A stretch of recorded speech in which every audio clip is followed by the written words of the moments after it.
नमस्कार विद्यार्थी मित्रांनो, आज आपण महाराष्ट्राचे प्राकृतिक विभाग याबद्दल माहिती जाणून घेऊयात।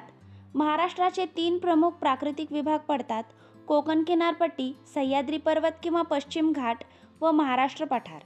आजच्या या व्हिडिओमध्ये आपण कोकण किनारपट्टीबद्दल सविस्तर माहिती पाहूयात। सह्याद्री पर्वत व अरबी समुद्र यांच्या दरम्यानचा जो चिंचोळा प्रदेश आहे त्यास कोकण किनारपट्टी असे म्हटले जाते। महाराष्ट्र पठाराचा पश्चिमेकडील भाग प्रस्तरभंगामुळे खाली खचला, त्यामुळे कोकणची अरुंद अशी किनारपट्टी निर्माण झाली आहे। म्हणजेच कोकण किनारपट्टीची निर्मिती ही प्रस्तरभंगामुळे झाली आहे।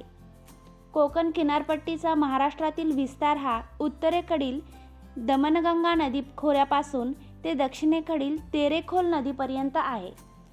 कोकण किनारपट्टीची एकूण लांबी 720 किलोमीटर एवढी आहे। कोकण किनारपट्टीची रुंदी 30 ते 60 किलोमीटर असून उल्हास नदीच्या खोऱ्यात सर्वात जास्त म्हणजे 100 किलोमीटर आहे, तर सिंधुदुर्गमध्ये सर्वात कमी म्हणजे 40 किलोमीटर पर्यंत आहे। कोकण किनारपट्टीचे एकूण क्षेत्रफळ 30,394 चौरस किलोमीटर आहे।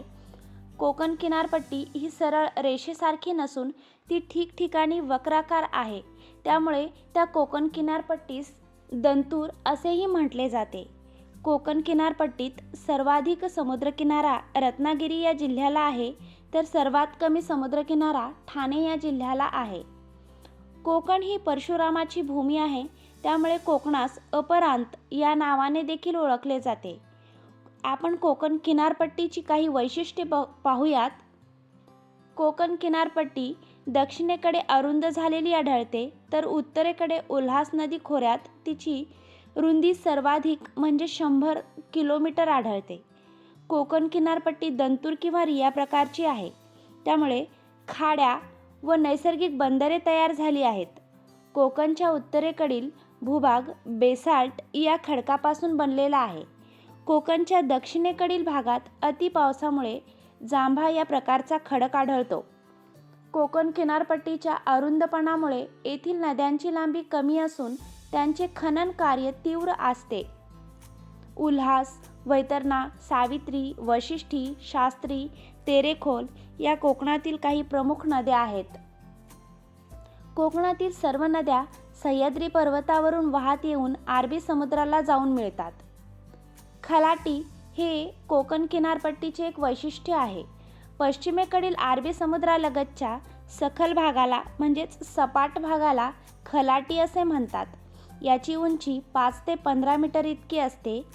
या भागात लहान मैदाने, खाड्या, वाळूचे दांडे, खाजणे, चौपाटी तसेच समुद्र लाटांनी तयार केलेली भूरूपे आढळतात। वलाटी हे देखील कोकण किनारपट्टीचे एक वैशिष्ट्य आहे। कोकण किनारपट्टीचा सह्याद्री पर्वताकडील पायथ्यालगतचा भाग म्हणजेच वलाटी होय। याची उंची 200 ते 300 मीटर असते। याचा उतार तीव्र स्वरूपाचा असतो। यामध्ये डोंगराळ भाग, वेगाने वाहणाऱ्या नद्या व दऱ्याखोऱ्यांचा भाग यांचा समावेश होतो। खाडी हे देखील कोकण किनारपट्टीचे एक वैशिष्ट्य आहे। भरतीच्या वेळी नदीमुखातून समुद्राचे पाणी जिथपर्यंत नदीत शिरते त्या नदीच्या भागास खाडी असे म्हणतात। कोकणातील नद्यांची लांबी कमी असून त्या अतिशय वेगाने वाहतात, त्यामुळे त्रिभुज प्रदेश तयार न करता त्या खाडी तयार करतात। भारतातील पश्चिम किनारपट्टीचे खाडी हे एक महत्त्वाचे वैशिष्ट्य आहे। खाडीचे पाणी हे निमखारे असते। नदी आपल्या प्रवासादरम्यान समुद्राला ज्या ठिकाणी जाऊन मिळते त्याच ठिकाणी नदीचे पाणी समुद्रात जाऊन मिळते, परंतु त्याचबरोबर समुद्राचे पाणी देखील नदीच्या मुखामध्ये आतपर्यंत शिरते, तो भाग म्हणजेच खाडी होय। बंदरे हे देखील कोकण किनारपट्टीचे एक महत्त्वाचे वैशिष्ट्य आहे। कोकण किनारपट्टी ही दंतूर असल्याने कोकण किनारपट्टीवर उत्तरेपासून दक्षिणेपर्यंत असंख्य नैसर्गिक बंदरे निर्माण झाली आहेत। मुंबई हे त्यातील एक प्रमुख बंदर आहे। त्याचबरोबर अलिबाग, मुरुड, श्रीवर्धन, रायगड, रत्नागिरी इत्यादी लहान मोठी बंदरे आहेत। आता आपण याच्या नंतरच्या व्हिडिओमध्ये सह्याद्री पर्वत याबद्दल माहिती जाणून घेऊयात। आजचा हा व्हिडिओ आपल्याला जर आवडला असेल तर व्हिडिओला लाईक, शेअर व सबस्क्राईब नक्की करा. थँक्यू.